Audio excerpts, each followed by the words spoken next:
Welcome back, everybody, to Bumbershoot, where we're covering life's chaos with humor and heart. And I'm covering it with my friends, Rhonda and Tracy. Say hello, guys. Hello. Hi. So last week we interviewed my baby sister, Brandy, and that was fun. You guys enjoy? Yeah, it's so fun. So the awesome. stories when you were little. Yeah. Love it. And I got a little emotional, so if you didn't hear it in the beginning, there's something about Brandy that triggers my emotions because I love her so much. Anyway, so yeah, and then Tracy had mentioned last week it was a great idea to start an Instagram. Bumbershoot Charity is our Instagram, and that way I can put up pictures of the things we talk about. So I've already put up me as a baby, my parents when I was a baby, my grandparents that I had talked about. Couldn't find a picture of Ruby anywhere. Sorry, Trace. And then pictures of my sisters, my older sisters with me, and then Brandy, my mom, all the things. So anyways, yeah, follow us on Instagram because I'll be posting videos and pictures that I can track down anyway that refer to episodes. All right, so we are graduated from 8th grade and we are headed into high school, guys. Are you ready? Ready. Fortunately, I came out of that awkward stage of 8th grade. Well, actually 8th grade, I feel like I was thinking this morning, I have like my best friends throughout high school. 2 out of 3 of them were established from middle school. So we know about my tough girlfriend from Compton. And then my other girlfriend that we started hanging out, I think, in 6th grade, 7th grade, but really the core group of us, 8th grade. And she had a younger brother, a year younger than us, brother. And so that was fun. I was very close to the family. I used to go hang out. They lived next door to one of my aunts. You know, the Addams family, one of those aunts. So yeah, I did a lot of stuff with her, and then I made a new friend, I think through her, in sophomore year maybe. So then there was 4 of us that hung out tight through high school. But as I've said all along, that we're just such a small town back then that everybody was friends. It's just who did you spend the most time with, really. But I wanted to talk about. First, I want to talk about my cousin, David. I'm going to kind of break away, and maybe this episode won't be totally high school after all, but we'll just let it go where it takes us. But I didn't grow up with a brother. My cousin, David, when he was 16, was diagnosed with Hodgkin's disease, and he was only given about 3 years to live. Now, I've told you about my cousins on the East Coast and how we're very close to them. And it's funny because there's mostly boy cousins out there. There's mostly boy cousins. I think I only have 2 girl cousins out there. If I'm wrong, sorry, I'm just blanking right now. But I'm pretty sure that's the case, the ratio. Oh, no, there's 3. Because I have a cousin that I don't remember life without her. But she was, she's a step cousin, even though we don't consider her a step. She came along like a little bit older. I think we were in elementary school or something. But yeah, so 3 girl cousins, I believe it is. And it's so funny because I'm so close to her now that it's like dumb that I spaced on that. But I was just going back to when I was little in my brain, when we would do the stair steps. Like we would have all the cousins stand on my grandma and grandpa's stairs every year that we were all together and take a picture. And so, as we got older. Anyway, so a lot of our cousins out there were like big brothers to us. But David specifically, he was one of 3 boys that my Auntie Annette had. She's the middle sister of my dad's. And so she had 3 boys. It's Tommy, David, and Louie, but we used to call them Huey, Dewey, and Louie. And they were probably like that. They were very, very like big brothers to us. We would stay with them. We stayed with everybody when we went back, but a lot of times we would stay with them. And then they just kind of took on that role, I feel like, but it took on a whole new meaning when David got a little older. So what happened with David was he passed the 19-year mark And David, I'm just kind of in a nutshell, he changed his entire life to fight cancer, meaning he gave up a lot of like foods that are bad for you. He never drank any alcohol. He exercised. He just really completely changed his whole life habits to fight this thing. And he actually did. He ended up writing a book. Oh gosh, I gotta get the name of it for you. It's called Defying Goliath. I believe that's what it's called, Defying Goliath. I just don't want to say the wrong thing, but I'll confirm the name of the book, because he did conquer cancer for many, many years. So where he was supposed to live to 19, he lived to 49. Wow. Yeah. So he did a lot of things right, and his mind just was, I'm going to beat this. And I do think your mind is half the battle in so many things. It's everything. But when we were younger, we knew that, that he had cancer, and we knew that David did things differently than everybody else. But I don't remember really understanding the capacity of that disease. And he made it look easy. And now looking back, I realize that it wasn't easy. We had fun with it. We would tease him because anytime anyone had even a sniffle, he would like run from you. He wouldn't be around you. He would wear a handkerchief, like, during the cold seasons. He'd wear a handkerchief over his nose so that he couldn't get it, long before masks were cool. Or not cool, however. And so anyways, what ended up happening was he started coming to stay with us in California because he lived back east, obviously. And your immune system drops in the cold, in the winter time. So he would come stay with us in California since the weather was warmer, and we didn't have the same kind of environment. So he became like our winter big brother, is what it was like. I think he would come in like fall and stay through like the cold season, and then he'd go back. So we're talking about 3 to 4 months a year. And eventually, for when he was a little older, maybe in his 20s, late 20s, he moved out and lived out here for a duration. So I just set all that up. I mean, that's a whole another story, but I set it all up just to show you that he became our big brother. So during some of the times that he lived with us, we recorded, you're going to be shocked, we recorded like commercials and music videos. And I remember like significantly, he loved Whitesnake. We were talking the 80s, guys, 80s and early 90s. He loved Whitesnake, and Here I Go Again was like the song we sang at the top of our lungs. And it says in there, Waiting on Love's Sweet Charity. So of course that was a big deal for me. So we would always scream that part. So that's our song, like with David. And then we would play card games with him. I mean, he was just like, he was a big brother, like playful big brother, but we never fought with him because he was only here for a short period of time every year. But he was so great with us. He taught me how to drive. He took us to toilet paper the school before. It was when my junior year, we were going to be seniors, and we went and totally like attacked the senior lawn, and like that was us. Okay, TV. That was me back in the day. Detention. So anyway, it was really fun to have his role in our lives. He's so much energy, hilarious, like called me Charity, and his brothers do too. But because we were so close to him, it made us even closer to his brothers as well, and really special. So actually today, the day that we're recording this, happened. Okay, so it's on my episode like outline to talk about this today. But today, by chance, is the anniversary of his passing. Wow. I think that's really good. Kind of gave me chills. Me too. So it was a rough ending of life.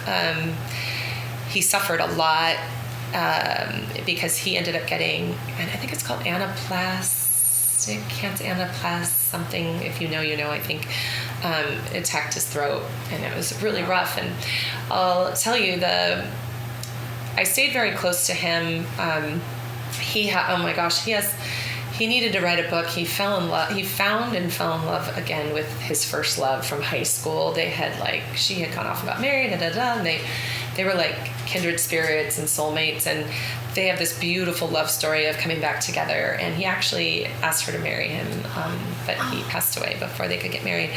And we just adore her. She is an angel, and she honors him constantly, and that's where her heart will stay forever. And it's just beautiful. It is beautiful. I know. But anyway, so when he knew he was passing, like in the next couple days, he called me, and I'll never forget, I was picking up the kids from Vintage Hills from the elementary school, and I was in line. You know, you wait in line forever to pick up the kids, especially elementary school, because everyone picks their kids up right at the curb. Anyways, David called me, and I didn't know that's why he was calling. And I don't know, I don't think it's very common that you have someone call to say goodbye. No. And that's what he was calling me for. Oh, God. And we were as close as brother and sister. And that was harder than the call that he had passed. Because I just remember saying, I don't want to say goodbye. And he's like, I know. And I'm like, oh, I don't want to say goodbye. And I know I'm going to see you again. I know I am. And he kept saying, I know you will. But that, I haven't even talked about that. It's so hard. I can't even imagine. It was really, really hard to say goodbye when you know it's forever. Right. Yeah. And I know people have been, by their loved ones, like on their deathbeds, and maybe after they've watched. I didn't watch him suffer, thank you, Jesus. Mm-hmm. But it also made it really hard to comprehend what that phone call was all about, Right. So anyway, but I do know I'll see him in heaven again. I actually watched a documentary. It's called After Death. It sounds kind of morbid, but it was so incredibly promising that I highly recommend it. I do believe in heaven, and it's accounts of people that had near-death experiences and came back, and it just, the testimonies in that documentary just confirmed what I have always believed, that I would see, my loved ones that had passed away again. And I actually left the film super excited because I was like, yay, like it's confirmed. What was the name of it again? After Death. Oh, okay. I'm right. Yeah. So, and that's why it made me excited, because I can't wait. I mean, I can wait, but I can't wait to see David again, and my grandma and my papa and everybody. But, David, his energy and his spirit are just so still alive. And every time Here I Go Again, that song comes on by Whitesnake, we just like rock out. Every birthday I have, we're singing it and dedicate it to him. So anyways, but David was such a huge part of my like 7th, 8th grade all the way to through my high school years. He was such a big part of those times that I wanted to bring that up and honor him and just thank him. I didn't know I was going to go there. Yeah. Thank him for being that big brother to me, and just for all the memories. Aww. How many years apart were you guys? It was like 12, 13. So it's been 12 years since he passed to this date. And actually this episode is airing a week later. So November 25th is his heavenly birthday. But our ages are, I think we are 8 years apart. Okay. I think so. 49, he'd be, well, Louis turned 60. Yeah, so he would be, I think we're 8 years apart. 8 or 9 years apart. That's tough. Yeah. So, but you know what? It so matters how we live life. It really because, the time, I'm a quality time person, and I love time. That's what, I love the excuse to be here with you guys every week.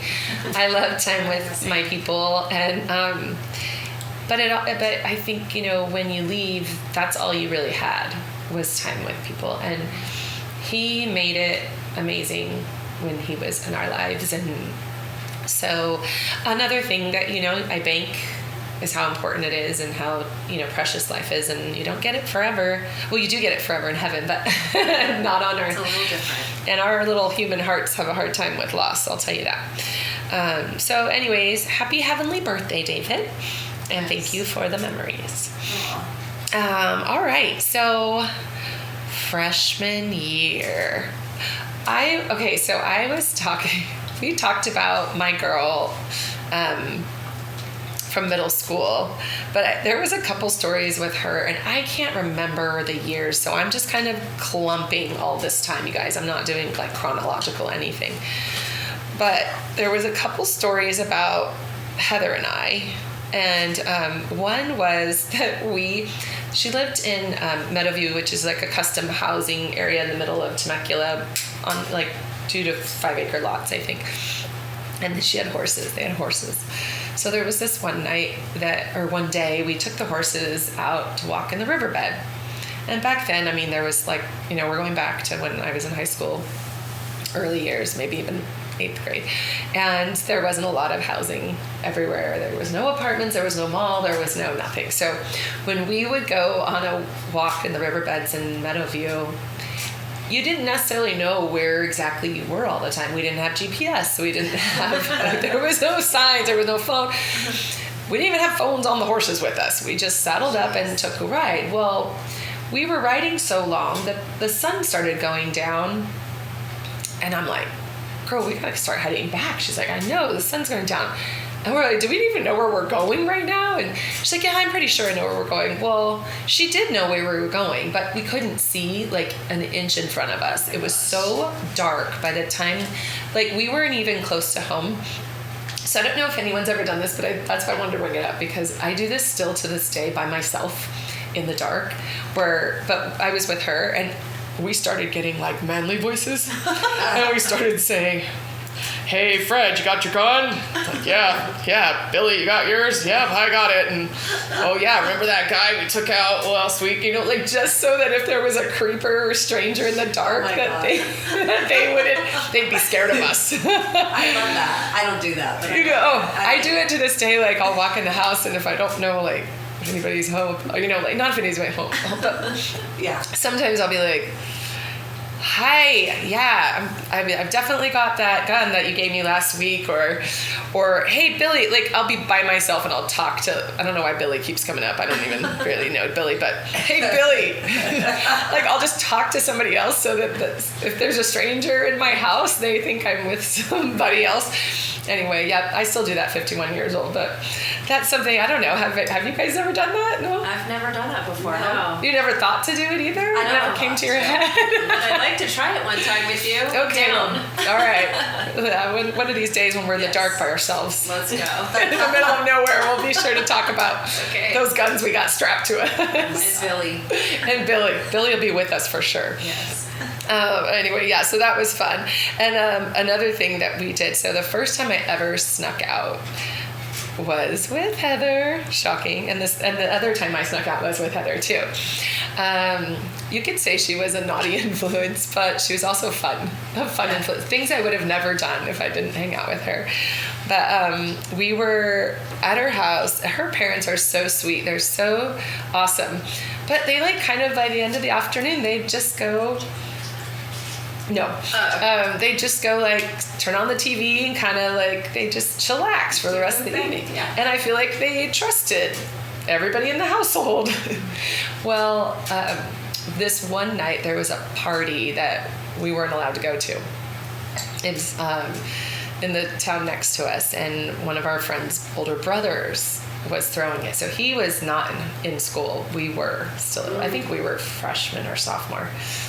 And so we wanted to go to this party.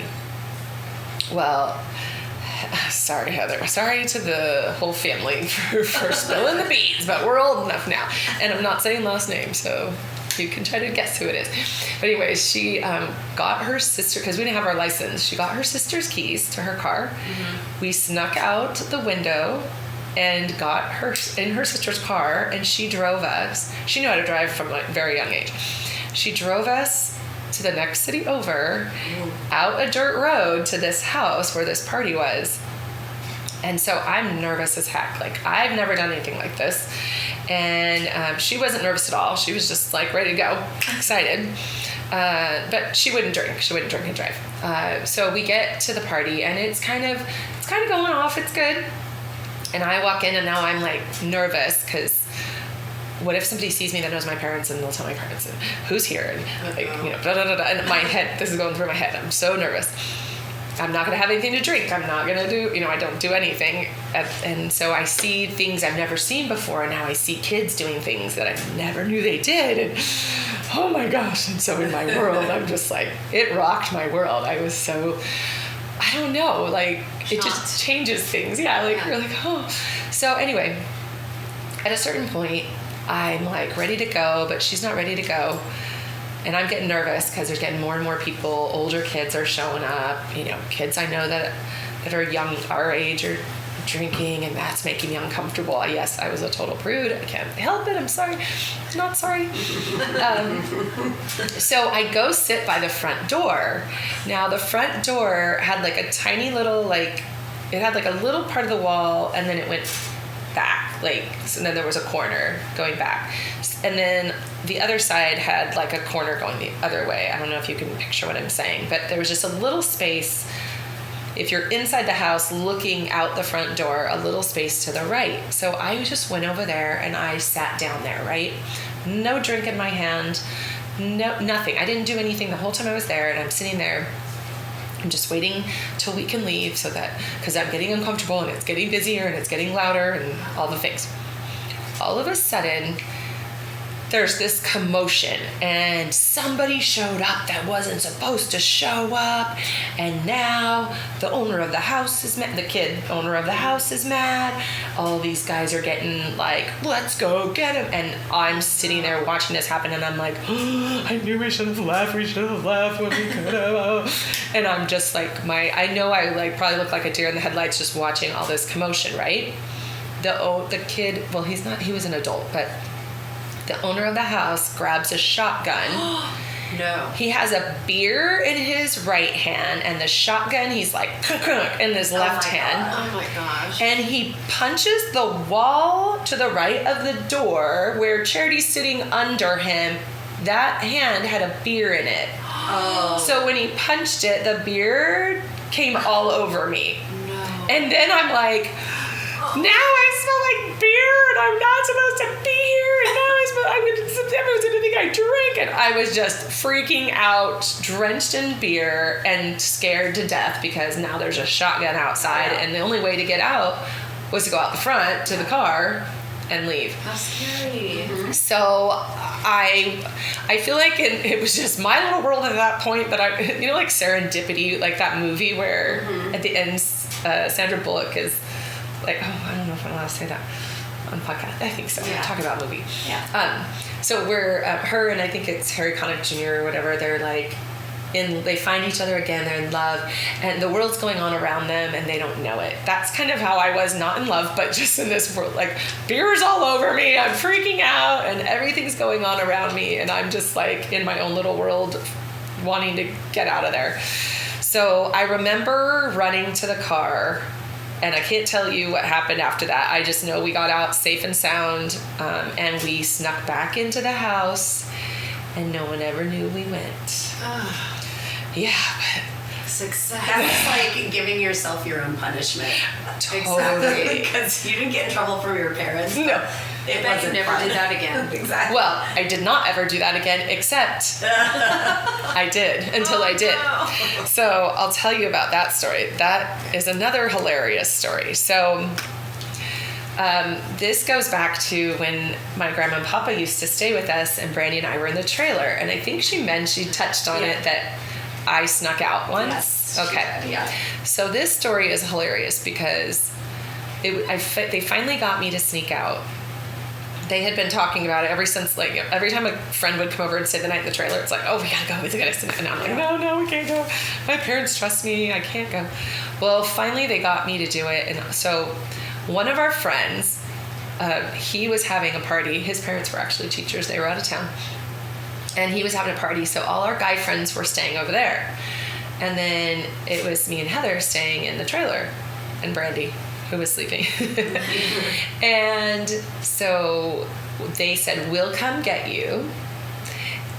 we'll roll up to the, like, we lived in a cul-de-sac, so they were going to roll up the hill and then kind of park a little bit away, and then we would sneak out and go with them. So we did. I like sneak out quietly out past Brandy, past my parents, and into the car with them. And the whole time I'm going, I shouldn't be doing this. I shouldn't be doing this. I don't know what I'm doing. Why am I doing this? Why am I doing this? And they're going, just shut up and get in the car. We were like, nobody had their license, and we were like clown car. This is long before I was claustrophobic. We were clown car stuffed in this little tiny, I feel like it was a 2-door car. And there was probably 6 of us at least in there. And they take us back over to our friend's house. So everybody, I'm not drinking again because I was too scared, but you know, there was bongs and like, it was cool. It was, that sounded weird. There were bongs. It was cool. No, but it was like a small group of us, maybe 10 of us. Yeah. Or 12 of us, and we were playing pool. He had a pool room and a game room. And so it was fun, but I couldn't have fun because I was so nervous. You're too nervous. And I was like, what if my parents go out to the trailer? What if they see that I'm not in there? They don't know how to get a hold of me. We didn't have cell phones. Yeah. They wouldn't know who to call. So I start having like this panic attack. Like so I'm laying in the game room, bedroom, and like a guest room. I'm laying in there crying. I want to go home. Take me home. Take me home. And they're all just like ignoring me. Like, get over it, Charity. It's fine. Just live in the moment. Like torture. I couldn't. I was so, oh my gosh. I was just going through how much my parents trust me, and I'm betraying their trust. And I can't believe I did this. Right? Mm-hmm. Well, so then they're like, okay, Charity, come on. We're going to take you home. Okay, good. No, they weren't. They were taking us to TP a house. So I'm like, I'm staying in the car. I'm not getting out. I'm staying in the car. You guys promise you'll take me home after this? They're like, oh yes. And by the time they took me home, they didn't want me there anyway. They were so over me being so annoying. Yeah, were you ever invited again? I don't believe they ever even thought to try to have me sneak out. I think it was very shortly after that I didn't have to sneak out anymore. But anyway, the funniest part of this is that, besides me crying the whole time, is that when we got back, they dropped us off kind of down the hill a little bit. So we walked up, and I turned the corner, and my whole house had been teepeed as well. Oh my gosh. So I was like, this is amazing. I have an excuse. I'll just say that we ran after the people that were teepeeing, and like, because I thought, well, I have an excuse. I'll just say that we saw it or whatever, and I've been out. So we get back to the house. We sneak back in. My parents never knew that happened until they did, until I told them later on in life. So I told my mom that story, and we already told you guys that she cried. She cried. But there was another story of how are we doing on time? Did you find out who TP'd your house? No, I never did. No. It's crazy. And we, it was a few years, I think it was my junior year, we had heard that like all the guys were I was having a girls' party, shocking, huh, guys? A girls' slumber party.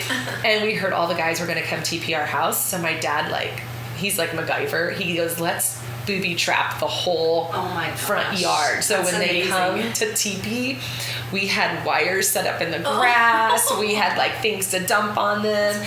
It was so awesome. And then we went to TP one of their houses. So we had so much fun. You know, that's the cool, fun thing. I mean, that was, now I know as a mom, it's really messy and disgusting to like clean up. But it's the fun that we used to have when we didn't have technology. It's innocent fun. It is. Yeah, it was harmless. And nobody gets hurt. Exactly. Clean it up, but yeah, exactly. Yeah. So I'm going to tell you this other story, and then then that's going to wrap up this today. But there are some other fun stuff about younger years, but we'll get to that next week. But this last story I'm going to tell you, because it goes with, I told my mom this story as well as the sneaking out at the same time when she cried. So when I was 15, we loved Can't Buy Me Love. That movie was out, and that was like our favorite movie ever. It was so good. If you haven't seen it, I mean, every time I go to watch a movie that I loved back then, it's not as great as I thought it was today, right? I agree. But that one is such a good one. If you don't know about it, McDreamy from what's that? Grey's Anatomy. Grey's Anatomy. Yeah, he plays kind of a nerd kid that the popular girl falls in love with, basically. Yeah, becomes cool. So anyway, she had a Volkswagen Cabriolet in that movie, so that was my dream car. It was a lot of people's dream car back then. 'Cause Everyone's. it was a popular car, Yes. right? So, anyways, I was 15, and my parents knew a mechanic that had a brown Corvette. And so I remember my mom telling Brandy and I want to take you to see this car, see if you like it. You know, you're almost 16, and I want to, you know, we're looking at cars for you. So we were like, okay, cool. So we pull in. She didn't tell us what color it was or what it was. We pull into the parking lot, and we see this like poop brown older Corvette. So Brandy and I start going, that's the car that you want me to drive? And Brandy's going, oh my gosh, can you imagine we roll up in a piece of poop to school? And Well, it matches the school colors. it definitely does, yeah. True. Known That's as so pee and true. poop colors. That's true. I totally could have put some gold stripes on it. Exactly. And It would have been perfect. yeah. But yeah, my mom's like, you guys, we can paint it. Just give it a chance. And we were like little brats. And the funny thing is, it's not like, I mean, my dad ended up making a good amount of money when I was in high school, actually right about this time. But it's not like I came from like this, you know, really like wealthy upbringing or anything. Why was I acting like such a brat? And Brandy too. And we were both just snots, really bad. Like, and we just kept laughing, going, oh, let's just keep looking. And so anyway, I remember it was shortly after that I went to youth group. It was every Thursday night. So shortly after that I went to youth group, and he was talking about being grateful and thankful and humble. And I was so convicted. That's hard though. Oh. At that age. That's Well, so hard. but we know better. Yes. So I came home from youth group, and my parents were watching TV, and I cried and hugged them and said, I am so sorry for being such a spoiled brat. I am thankful that you are even willing to buy me a car, and I apologize. Like, that is just, it's just wrong, and I shouldn't have acted like that. And they said, thank you. We're glad you realized that. And I said, you know, any car that you want to give me, I will be grateful for. And so time goes on, and I remember it was one of the days that they took Brandy to gymnastics. I was home.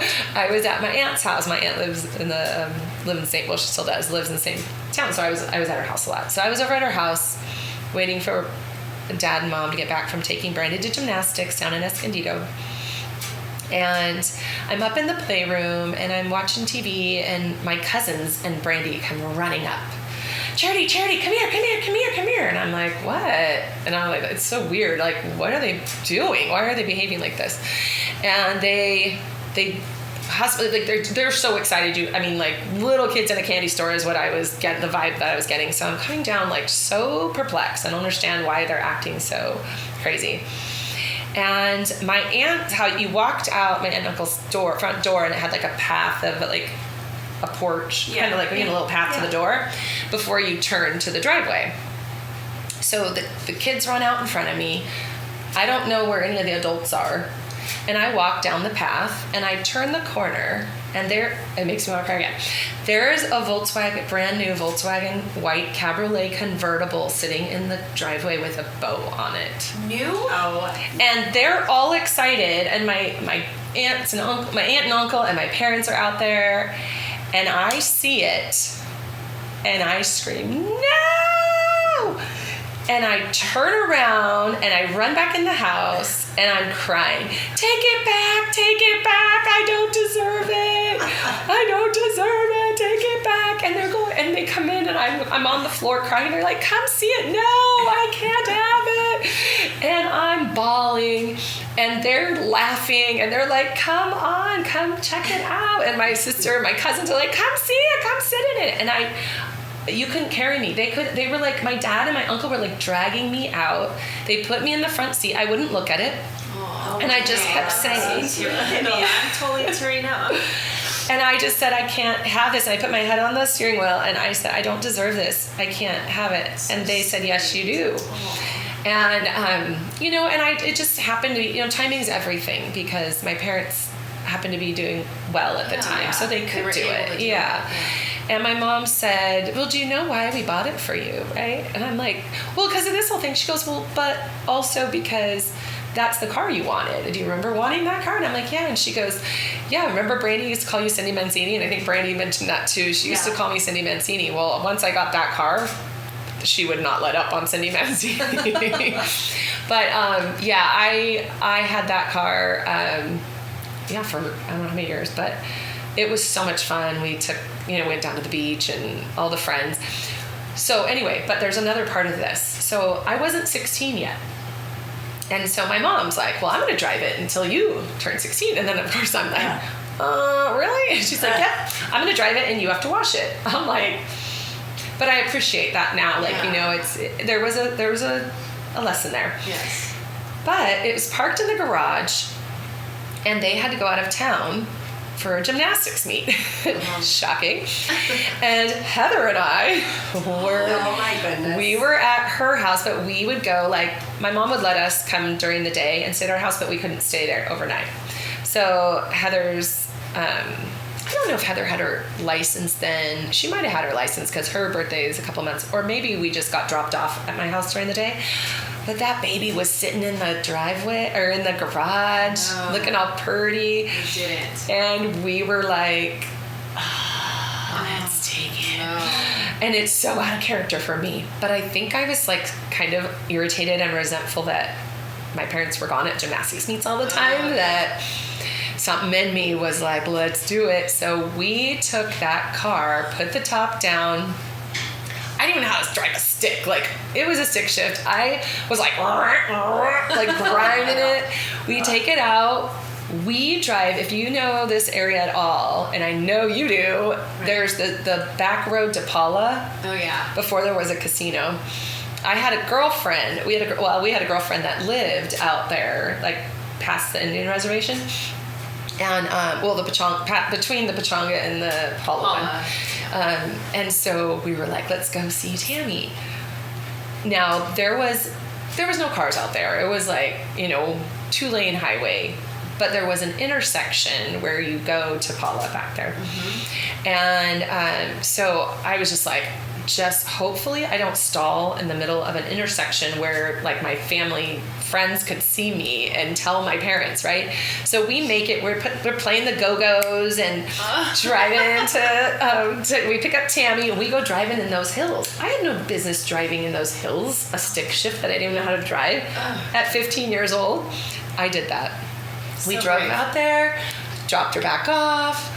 We go to that intersection. So I made it through the intersection on the way there fine. On the way back, I stall in the middle of the intersection and I cannot get the car to go again. And there is cars, like not a ton, but there's cars going by and I just keep going. I'm like, got my head down like by the steering wheel, but it's not like there was a million cabriolets in town either. Like, but if anyone that knew me or my parents would have seen me, I would have been over. But fortunately, that didn't happen. We get it back into the garage, and I put the top back up, and I look at Heather, and I'm like, oh, what if my mom logged the mileage? It's like Ferris Bueller's Day Off. Yes. And I thought, so all I did was stress for the next, like, few days. And then once my mom was back, and life was as usual, and she didn't mention anything, I knew I was in the clear. So those were the two stories I told her. I snuck out twice, but once from our house. And I took the car before I was 16. And she cried. I thought you never did anything wrong. I'm like, Mom, I didn't do anything wrong. Really, it wasn't. But I understand her, like, disappointment in that. At the same time, I think it was just more like, just finding out that... Yeah. I think all kids do things like that at that age. Yeah, I know. Well, that's the thing. Yeah. It's like, I didn't really. And I didn't have my first drink till I had a sip of my dad's beer, like when he would watch the fights, but my parents weren't big drinkers at all. My mom didn't even drink when I was growing up. And my dad barely ever had them in the fridge. He would only drink it like watching a football game or a fight. So I didn't even drink till I was 21, I think. Wow. That's pretty good. I That's know. really good. Really good. Such a rule follower. Suck. So yeah, anyway, so those were some of the fun stories, but there's more to come. I think, we'll wrap it up for today. But that's not all. We'll be back next week with some more of my fun high school stories. But Can't wait. what did you guys think? I mean, we were all over the place. Oh my were gosh. today. I had tears and crying, the smiling, the laughing. I love that when you finally decided to do something naughty, you were tortured by it. Really know. I felt sorry for you you. punished yourself. Your parents didn't need to Exactly. punish you. That's you true. learned your lesson on I your wish own. I was your friend back then. I really do. You do? Yes, I do. I wish I was there with you. I could have helped you along, or maybe give you a hug and said, "Let's go back. This is not worth it." Well, I have to say, Heather was a really fun friend. She wasn't bad. She just had a little more courage than me to do things that, I would have probably been crying right there next to you. Yeah, I was like you. We would have been really boring. We knew each other in high school. I'm thankful for Heather because she really gave me those little wild hair. And I think I still that kind of seeded the little tiny wild hair that I still have. Yeah. I'm thankful for her. Yeah. She was so much fun. All right, well, we'll be all over the place again next week, guys. But until then, have a fantastic week and what? Oh, yeah. Well, it's a little late now. Oh. We were going to say, I hope you had a great Thanksgiving in the beginning of the podcast because that would have been last week, even though Thanksgiving is going to be this Thursday for us. Anyway, we're going to catch up because we will have a day off in December that we'll be caught up, and then we can actually talk about the week that we are in instead of being so confused and all over the place. All right, guys, that's not all. We'll see you next week or hear from you next, or you'll hear us next week. Bumbershoot, where we're covering life's chaos with humor and heart. Thank you. Bye.